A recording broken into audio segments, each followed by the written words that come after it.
자본주의 정신의 토대, 칼뱅에 관한 두 번째 이야기. 세속의 성공을 바랐던 아버지와 경건한 신앙의 친어머니 사이에서 칼뱅은 분열돼 있었습니다. 성공과 경건을 화해시킬 순 없을까? 이 질문으로부터 부자도 지옥에 가지 않을 방도가 수립되었죠. 칼뱅이 발명한 예정설입니다. 이미 운명은 정해져 있고 그 정해진 운명이 부로 현시되기에 성실일에 돈을 번 인간은 죄책감을 느낄 이유가 없다는 세계관이죠. 청교도라 불리는 종교개혁 정신의 핵심은 여기에 있습니다. 일하지 않으면 나쁜 인간으로 감각하는 근대적 인간의 내면이기도 하죠. 또한 부를 얻었으나 향유할 줄 모르는 야릇한 인격도 그의 사상에 영향을 받았습니다. 돈이 대화의 중심에 들어선 시기도 칼뱅의 종교개혁 이후죠. 이 역사적 세부에 대해 톱봐 보겠습니다.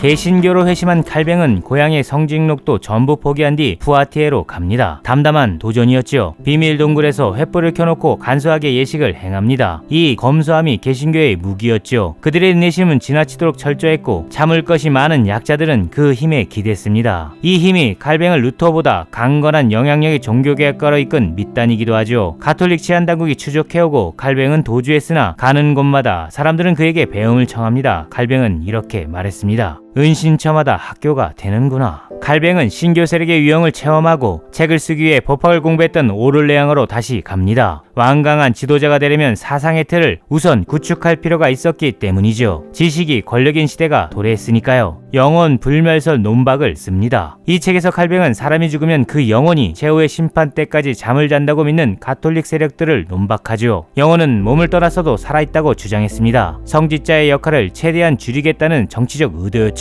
잠을 자지 않기에 장례식 미사 때 성직자가 대리할 이유가 줄어듭니다. 이 전략은 성공하죠. 더 많은 사람들이 칼뱅을 따랐고 장례 미사는 간소해졌습니다. 이 무렵 유명한 벽보 사건도 일어납니다. 신교 세력들은 미사를 비판한 벽보를 파리와 프랑스 여러 도시의 비밀리에 붙였죠. 심지어 국왕의 침실 서랍에도 들어 있었습니다. 칼뱅과도 연이 있는 붉은 수염의 개혁가 파레리 작성한 것이라는 소문이었죠. 프랑스와 1세는 분노했습니다. 잔인한 화형이 이어졌죠. 더 큰 고통을 주기 위해 형틀까지 개조했습니다. 죄인을 단번에 죽이지 않고 그의 몸을 밧줄로 친친 동요매어 불 속에 넣었다 빼냈다 하면서 천천히 구워 죽이는 신종 고문이었죠. 이 사건으로 칼뱅의 명성은 더욱 높아집니다. 탄압받은 신교 세력들이 그를 더 지지했죠. 그러나 그는 정치적 모험에 동참하지 않았습니다. 행동파 치뱅글리가 아닌 언론인 루터처럼 활동하고 싶었던 것이지요. 연구에 전념하기 위한 도시를 찾습니다. 시종 2명과 동창생 루이 디 틸레가 함께 갔죠. 파리에서 동쪽으로 320km 떨어진 메스로 향합니다. 그런데 시종 한 명이 돈주머니 들고 달아나 버리죠. 여비가 없으니 몰래 이동할 수 없게 되었습니다. 다른 시종 한 명이 스트라스부르까지 갈 여비를 빌려 주었죠. 그 도시엔 마르틴 부서라는 신교 지도자가 가톨릭 세력의 박해를 피해온 피난민들을 돕고 있었습니다. 그러나 여기도 안전하지 못했죠. 중립지대인 스위스 바젤로가 목적에 따라 글을 씁니다. 칼뱅을 유명하게 만든 책 기독교 강요였죠. 그런데 이 책에는 21쪽가량 프랑스와 1세에 전하는 헌사가 있습니다. 국외의 맹주에게 신교의 지도자가 아부한 꼴이죠. 심지어 기독교 강요는 가명으로 썼습니다. 양다리를 걸쳤던 셈이죠. 그의 꿈은 성공이었으니까요. 꿈은 이루어졌습니다. 그러나 수치스러움이 남았는지 칼뱅은 훗날 자신을 이렇게 변호했죠. 내 목적이 영예를 얻고자 함이 아님은 이 일을 마친 후에 곧장 바젤로 떠났다는 사실과 아무도 내가 책의 저자임을 알지 못했다는 사실에서 알 수 있다.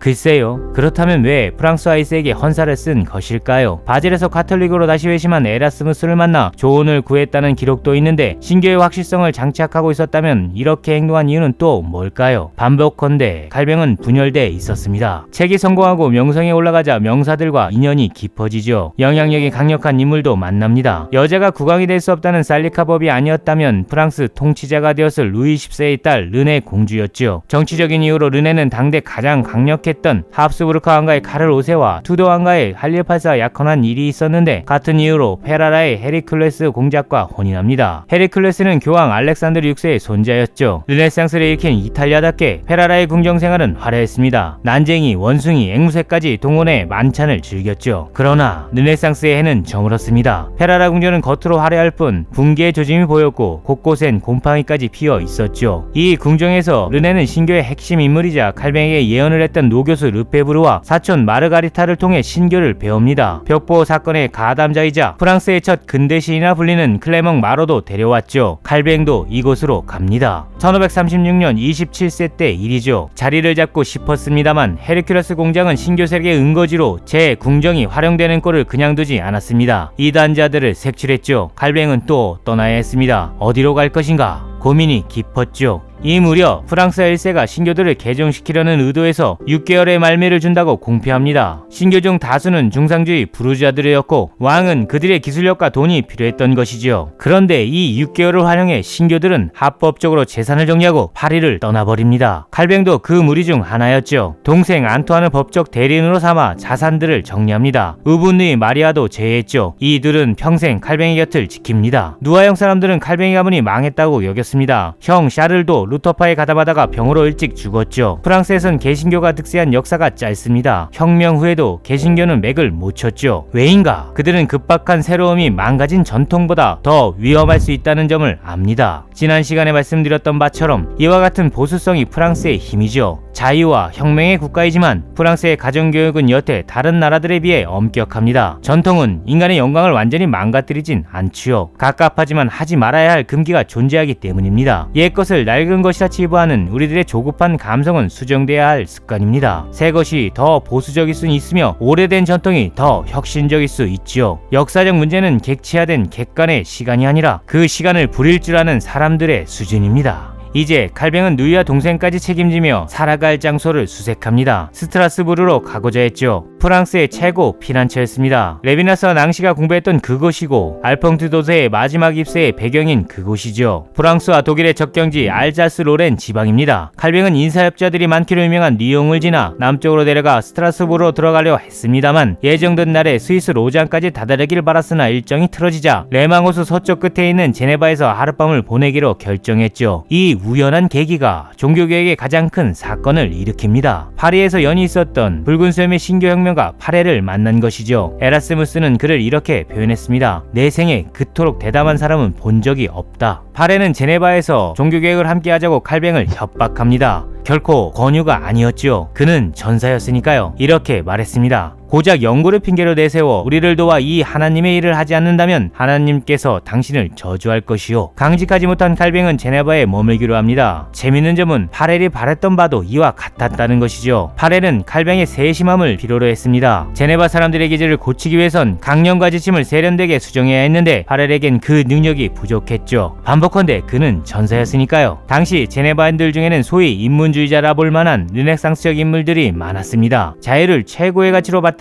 사람들이었죠. 술도 좋아하고 무도회도 많았으며 옷차림에도 금욕이 없었습니다. 이들은 종교개혁가들과 맞지 않았죠. 르네상스적 인문주의자와 신교 종교개혁가들은 서로를 혐오했습니다. 내분이 일어날 수밖에 없는 상황이었죠. 칼뱅은 이 싸움의 복판에 서야 했습니다. 신령한 체계 교수란 별칭을 얻고 신교의 지도자가 되었죠. 1536년 그의 나이 27살 때 일입니다. 칼뱅은 각종 제도를 금욕주의적으로 바꿨습니다. 세세한 법률이었죠. 지침시간, 신부가 입을 혼인 예복의 종류, 연애의 부를 악사의 수, 그들이 연주할 곡의 가짓수, 각종 처벌 규정과 사형에 이르기까지 꼼꼼하게 수립합니다. 문제는 법의 효력이 발휘되지 못했다는 점이죠. 이 개혁은 인기가 없었습니다. 가는 곳마다 파렐과 칼뱅은 욕을 먹었죠. 1538년 2월 선거에서 칼뱅의 개혁안에 대항했던 행정장관 3명이 선출되고 칼뱅은 쫓겨납니다. 군중들은 야유를 보냈죠. 침을 뱉기도 했고 밤에는 집문을 발로 차고 창문 아래서 총을 쏘며 상스러운 노래를 부르고 예수의 성찬을 조롱하는 민요도 부르기도 했죠. 28살의 칼뱅은 이 모든 일이 악몽과 같았습니다. 스트라스부르로 떠났죠. 프랑스 피난민들이 목사가 되어줄 것을 정했습니다. 그곳에서 마르틴 무소는 파렐의 역할을 대신했죠. 스트라스부르에서 3년을 보냅니다. 이 3년은 제네바의 악몽에 비하면 단꿈과 같았죠. 스트라스부르는 평화로운 도시였고 야쿠 슈트름 시장은 종교개혁의 호의적인 터라 아이들을 위해 학교도 많이 세웠습니다. 신교 교회들 속에서 칼뱅은 평안을 누렸죠. 스트라스부르는 종교개혁 시대의 안디옥이라 불렸습니다. 사도 바울이 복음 전파의 베이스 캠프를 썼던 그곳이죠. 이 도시에서 칼뱅은 부서처럼 관용적으로 변했습니다. 제네바의 시패를 거울 삼아 파렐처럼 과감한 개혁을 감행하지 않았죠. 심지어 부서가 쓰고 있는 루터식 예배 관례를 따르기도 합니다. 이는 칼뱅이 강인한 인물이 아니었다는 사실을 증언하죠. 그는 아버지의 뜻을 거르지 못했듯 주변 상황에 따라 인격을 수정하는 보통 사람이었습니다. 이 인격을 알아볼 수 있는 또 하나의 사례가 결혼입니다. 부서가 결혼을 종용했는데 망설임 없이 수용했죠. 결혼조차 능동적 선택이 아니었습니다. 신부는 두 아이를 데린 과부 이들레트였는데 네덜란드 출신이었습니다. 칼뱅이 어머니와 닮은 경건한 사람이었죠. 이들레트는 결코 불평을 입에 담지 않았다고 전해집니다. 안정을 찾은 칼뱅은 개신교 세력의 지도자로 명성까지 얻었죠. 그의 방랑도 끝이 보이는 듯 싶었습니다. 그런데 제네바 의회로부터 편지가 한 통 옵니다. 이렇게 써 있었죠. 우리 시민은 당신을 간절히 원하고 있습니다. 당신이 만족하실 만한 대접을 해드리겠습니다. 돌아오라는 뜻이죠. 칼뱅은 갈등합니다. 악몽의 제네바로 다시 가고 싶지 않았으나 스트라스부르보다 제네바가 부유했고 신교 정치 세력의 영향력이 더 컸기 때문이죠. 세속의 성공과 종교적 경건을 결합하기에 제네바가 더 좋은 장소였습니다. 편지에 박힌 어둠 뒤에 빛을 발한다는 문구를 명분 삼아 칼뱅은 결정을 감행합니다. 제네바 정부는 캐논 거리에 소담한 진까지 마련해 두었죠. 칼뱅은 바로 개혁에 착수합니다. 원칙은 간단했죠. 확고하게 그러나 부드럽게. 어떤 경우에도 화를 내지 않기로 작정합니다. 금욕주의적 원칙은 승리하죠. 이 원칙은 무섭습니다. 자본주의 윤리도 이 원칙에 기반돼 있죠. 지속적으로 확고히 승리하는 비법은 완벽한 방어전입니다. 견고한 방어가 영속한 승리를 보증한다는 사실은 자본주의 정신으로 계승됩니다. 무서운 방법이죠. 화를 차단하면 적은 명분을 잃습니다. 부조리하거나 불평등에도 분노할 대상이 없게 되죠. 드러난 적보다 은폐된 적이 무서운 법. 자본주의는 그렇게 금욕주의와 만나 영속한 승리의 기반을 마련한 셈이죠. 우리가 오늘의 부자를 욕할 수 없는 이유도 여기에 있습니다. 그들은 친절하고 착하며 심지어 가정적이죠. 칼뱅 또한 그랬습니다. 그는 대가족을 이끌었죠. 아내 이틀레트, 이틀레의 딸 주디스, 동생 안투안과 그의 아내 앤, 앙투안의 어린 네 아들과 함께 살았죠. 손님도 많았습니다. 그럴 수밖에 없었죠. 매년 1000명꼴로 제네바로 피난민이 몰려왔으니까요. 이 인구 가행은 스위스 전역에서 늘 문제였다고 츠빙글리 편에 말씀드렸습니다. 때문에 칼뱅이 당초 꿈꿨던 연구자의 삶은 허가되지 않았죠. 애초 바라지도 않은 꿈이었을지도 모릅니다. 저사처럼 살기보다 승리자를 욕망한 그였으니까요. 칼뱅은 교회법을 세속법과 일치시키는 정치적 목회 활동에 매진합니다. 이때 칼뱅이 제정한 교회법은 오늘까지 장로의 규범으로 통용되고 있죠. 칼뱅은 자신이 수립한 원칙을 매섭게 지켜갑니다. 월수 금요일에는 격주로 주중 강설을 했고 매주 화목 토요일에는 공개 강연을 했으며 매주 목요일에는 치료회를 주재했죠. 게다가 사적으로 병자와 제수를 방문했고 교구에 속한 가정들까지 정기적으로 들렀습니다. 건강한 몸도 아니었는데 말이죠. 태아반 할세마가 쓴 이 사람 장 칼뱅엔 이렇게 박혀 있습니다. 그는 고요하고 은인자중한 생활을 바라는 사람이었으나 제 천성적인 수줍음과 소극적인 태도를 내던져야 했다. 성경의 신앙을 변화하기 위해서 담대하고 두려움을 모르는 태도를 취해야 했다. 때로는 스스로를 싸움으로 내몰면서 지나치게 과격한 말을 쓰거나 엄한 처벌을 권고할 때도 있었다. 마지막 문장에 박힌 엄한 처벌을 권고한 예시가 스페인 출신의 미카엘 세르베투스 사건입니다. 칼뱅의 이중성을 알 수 있는 대표 사례죠. 세르베투스는 성삼위일체를 부정했습니다. 대트리니타란 책을 20살에 쓴 인물로 아우구스티누스의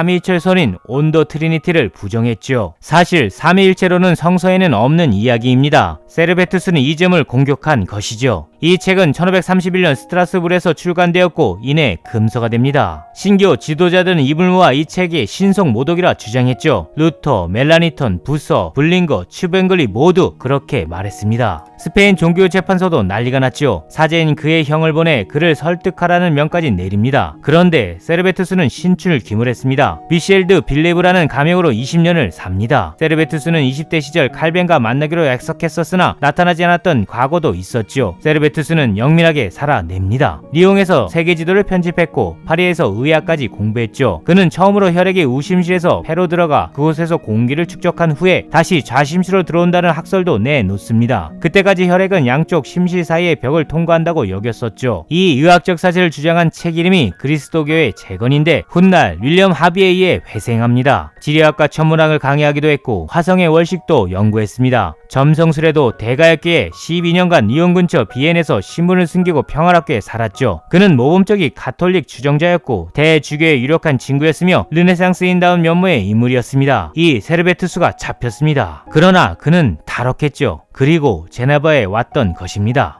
그런데 16세기 중요 종교개혁가들은 막강한 권력자가 되었습니다. 자신들만의 힘으로 정치적 사건을 결정할 수 있었죠. 칼뱅은 그 권력의 중심 인물이었습니다. 세르베투스는 칼뱅에 의해 고발당해 화형당합니다. 칼뱅은 정치적 목적을 위해 마녀 사냥도 마다하지 않았던 것이죠. 세르베투스는 칼뱅에게 이런 말을 남깁니다. 사람을 죽이는 것이 이론을 지키는 것이 아니다. 그냥 사람을 죽이는 것이다. 오늘날 세르베투스가 죽은 자리에 묘비가 서 있습니다. 칼뱅의 추종자들이 세운 것이죠. 프랑스어로 이렇게 써 있습니다. 우리의 위대한 개혁자 칼뱅을 존경하고 그에게 감사하는 후예들로서 우리는 이 시대의 오류자 그의 오류를 척결하고 종교개혁과 복음의 진정한 원리들에 따라서 양심의 자유를 견지하면서 1903년 10월 27일 이 화해의 기념비를 세운다. 칼뱅은 세르베투스 화형 사건에 대해 이런 글을 남기죠. 많은 이들은 내가 파괴해버린 세르베투스를 두고 날 비난하고 있음을 압니다. 하지만 제 잔인함에 대한 그런 말에는 신경 쓰고 싶지 않습니다. 나는 그들이 내 얼굴에 침을 뱉는 사실도 그저 기쁩니다. 마땅히 죽어야 할 존재란 뜻인데 가톨릭 입장에서 생각하면 개신교 또한 마땅히 죽어야 하는 존재들은 아닐까요? 마녀 사냥은 과대선전하고 신교의 잔인한 재판은 축소하는 이 편파성을 우리는 위선이라 봐야 하지 않을까요? 신교들은 그들 스스로를 용서했습니다. 영화 밀양에서 살인자가 스스로를 용서했던 말이죠. 훗날 볼테르는 이 사건을 개신교회의 첫 종교적 살인이라 규정했습니다. 정당한 재판이 아니라 정치적 이권을 위한 살인이었죠. 이 사건 뒤 칼뱅의 권력은 강화됩니다. 그가 살던 캐런거리는 신교의 성지가 되었죠. 스코틀랜드 종교개혁가 존 낙스는 이곳을 이렇게 표현해 두었습니다.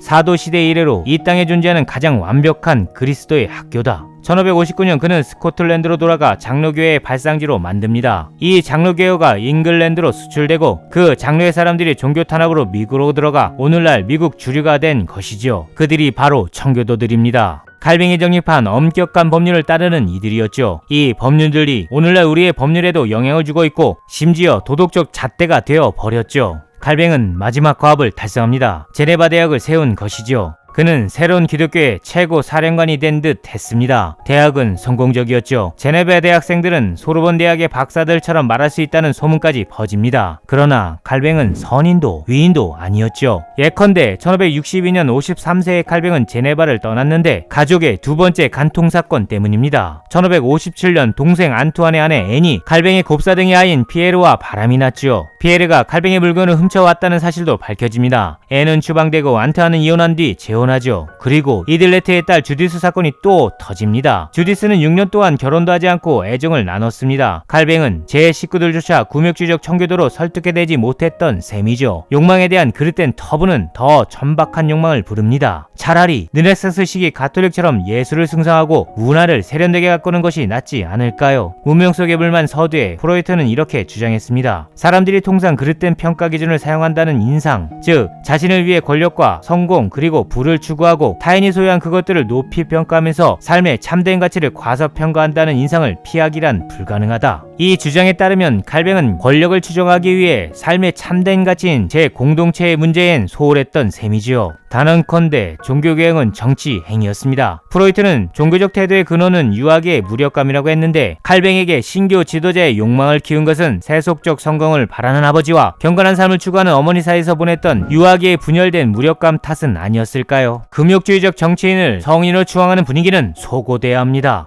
금욕주의는 가장 쉬운 정치며 무엇보다 위선적일 수 있는 정치입니다. 가장 쉬운 설득법이기 때문이죠. 우리를 무지의 함정에 빠뜨려 맹목적 광신자의 지경에 다다르게 할 수도 있습니다. 정치라는 공공성은 감각과 지각의 영토가 아니라 오성과 이성의 영토여야 합니다. 영향의 범위가 사적 세계를 초월해야 하죠. 예컨대 선진국의 부는 개발도상국의 노동력을 착취한다는 사실을 감각으로 알아채기란 불가능하죠. GDP가 오르면 물가가 오르고 물가가 오르면 임금이 낮아지는 효과가 있다는 사실도 느낌만으로는 파악하기 곤란합니다. 구조적 폭력에 대한 접근은 느낌이 아닌 자료와 통계의 지표를 요구하니까 철저한 계산과 과감한 판단력이 요구되는 것이 정치입니다. 감정이 정치로 작동되는 사회는 비열한 구조의 사회죠. 정치는 이미지가 아닌 실질의 권력 작용이니까요. 칼뱅은 제 정치적 권위로 13명을 교수형으로 10명을 참수형으로 35명을 화형으로 죽였습니다. 그리고 1564년 5월 27일 55세에 이른 나이에 자신도 세계와 작별했죠. 그의 유언은 이렇습니다. 내 몸은 복된 부활의 날을 기다리기 위해 보통 방식으로 묻어달라. 무덤엔 아무 말도 적지 않았고 묘속도 없습니다. 오늘날까지 그의 무덤을 찾을 수 없죠. 칼뱅은 모든 사람이 신 앞에 복종하며 개인의 욕망을 자제하고 신이 제시하는 대로 살 것을 주문했습니다. 이런 말도 남겼죠. 시기나 질투가 틈타지 못하게 하십시오. 칼뱅은 정치체제 중에서 군주제가 가장 바람직하지 않고 귀족제와 민주제가 절충된 형태가 낫다고 보았습니다. 한 사람에게 막대한 권력이 주어지는 군주제는 군주가 개인의 욕망을 자제하지 못하기 쉬우며 그에 따라 나라 전체가 방종해질 수 있기 때문이죠. 그렇다고 무지하고 천박한 대중에게 통치권을 온전히 줄 수도 없다고 했습니다. 따라서 군주제와 민주주의의 절충안인 엘리트적 대의민주주의가 최선인 것이죠. 우리의 정치 체계입니다. 실제로 미국 독립 당시 세워진 정부 제도는 칼뱅의 사상을 이어받은 사람들에게서 나왔죠. 또한 근대 자본주의는 돈벌이를 한 사람이 그 이익을 흥청망청 써버리지 않고 최대한 소비를 자제하며 대부분을 재투자함으로써 성립되었습니다. 자본가가 사치욕구를 억제하며 재투자를 하는 동기를 마르크스는 화폐 물신성에서 찾았죠. 돈을 써서 제 욕망을 직접 만족시킬 수단을 얻기보다 돈 자체를 모으고 또 모으는 일에 끌린 나머지 자본주의적 투자 개념이 탄생된 것입니다. 막스 베베의 주장은 한 발 더 나아갔죠. 초기 자본가였던 청교도주의자들은 스스로를 위해서 돈벌이를 하는 것이 아니라 신의 영광을 위해 벌며 신이 내린 재능을 펼치기 위해 사업을 수행했습니다. 물론 칼뱅의 사상이 근대적 대의민주주의나 자본주의 이념과 꼭 같다고 볼 수는 없습니다. 그러나 자본주의와 대의민주주의 제도의 바탕엔 칼뱅의 영향력은 막강하죠. 특히 그가 제시한 인간상이 우리들의 윤리적 상식이 되었습니다. 근면히 일하고 세상에서 출세하면서도 사치와 향락에 빠지지 않으며 언제나 도덕적인 삶을 사는 모습이죠. 이들이 바로 현대를 지배하는 부르주아고 우리가 욕망하는 대표 모델입니다. 사악한 악마도 탐욕적 고리대공업자도 아닌 따뜻하고 친절하며 냉철하기까지 한 상식적인 인간이죠. 우리는 이들을 의심해야 합니다. 그들은 평등을 자유 위에 두지도 않거니와 이 세계를 아름답게 하고픈 욕망도 없습니다. 가톨릭 성당들은 문화유산이 되었으나 우수한 교회들은 장소 없이 여태 유동하고 있죠. 내 몸에 붙은 상식에 맞다 해서 정의로운 것은 아닙니다. 지속적으로 지적 자극을 받고 지독하게 오늘을 의심하며 세계를 비판적으로 톱밥할 수 있어야 합니다. 마지막으로 평생 옹골찬 평등을 바랐던 헝가리 변방의 철학자 루카체의 말을 상기하며 문을 닫습니다. 의식은 현재 진행 중인 과정을 그저 반영하기만 하는 것이 아니라 의식을 감싸고 있는 전체 역사의 상황을 바꾸어 놓는 것이다. 의식해야 합니다. 생각해야 합니다. 비판해야 합니다. 색이 높은 일상을 위해서 말이죠. 안녕. Paper Renaissance